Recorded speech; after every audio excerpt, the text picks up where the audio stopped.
Hello, I'm Bruno Taillet and I'm going to present our work on the impact of contextualized embeddings on NamedEntity recognition. Contextualized representations from language model pre-training, such as ELMO or BERT, enable to improve state-of-the-art performance in virtually every NLP task. These representations, depending on the context, seem particularly helpful in NamedEntity recognition for generalization to mentions never seen during training. In this work, we focus on this aspect of generalization to both unseen mentions and new domains. We show that the generalization capabilities of language model pre-training are underestimated because of an unrealistic lexical overlap in standard benchmarks. Let me first quickly introduce the NamedEntity recognition task and the word representations we studied. NER consists in detecting words referring to certain types of entities, and it is often modeled as a sequence labeling task. The state-of-the-art architecture for sequence labeling is the BiLSTM CRF, introduced in 2015. Later improvements mainly stem from new word representations. Here, we compare several types of representations. Lexical, with GLOVE as our traditional word embedding baseline, morphological, with a learned character level BiLSTM, or the character CNN in ELMO, we refer to as ELMO 0, and contextual with ELMO, FLAIR, and BERT, all derived from language model pre-training. Regarding ELMO, FLAIR, and BERT, let me highlight two key differences. First, in green, the architecture of the language model, either a BiLSTM or a transformer. Second, in blue, the level of the language model, word, subword, or character.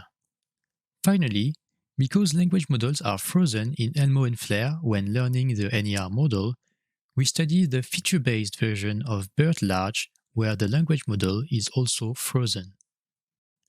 As I mentioned in the introduction, contextual representations have been shown to improve performance on the standard NER benchmark CONEL 2003. But one key issue is still ignored: lexical overlap. The idea is quite simple. Some mentions we test our model on have been seen during training, and we propose to better measure generalization to unseen mentions by separating performance by mention novelty. We distinguish three types of mentions: exact match, parcel match, and new mentions. We study this lexical overlap in the standard CONEL benchmark, and this enables us to measure generalization to unseen mentions. But we also want to have an idea of generalization to new domains. To do so, we train our models on CONEL and test them on two additional datasets, OntoNotes 5 and WNotes 17. We remap their tag sets so that they are aligned with the entity types in CONEL: person, organization, location, and miscellaneous. This graph represents the proportion of lexical overlap in different settings.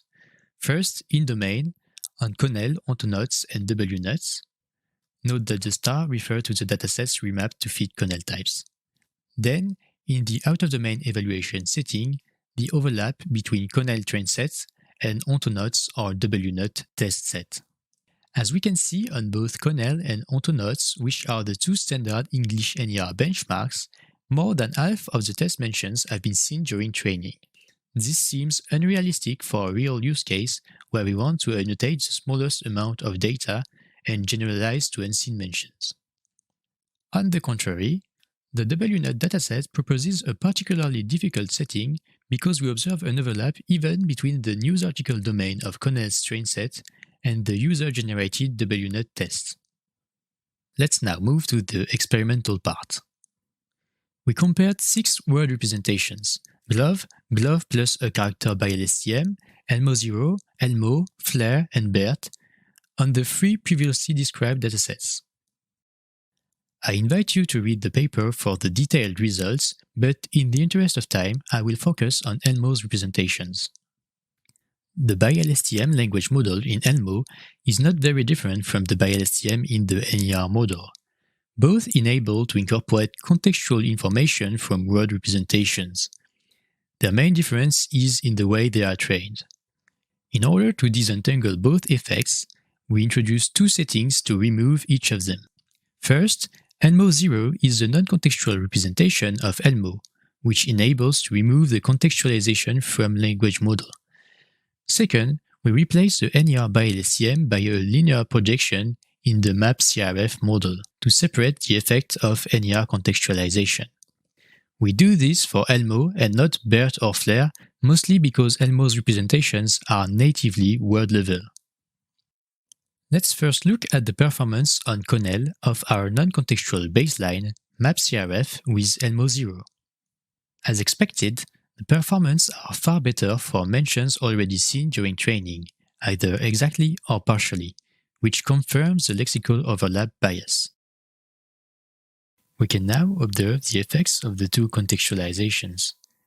Again, quite as expected, both mainly improve the performance on new mentions and reduce the generalization gap to unseen mentions.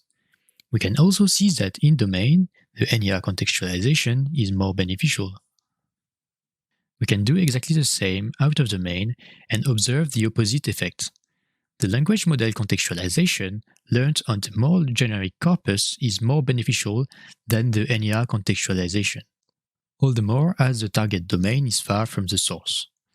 We can also see that both effects are complementary except on WNUT, where the user-generated domain is too far from Conel's news domain for the NER contextualization to be of any help.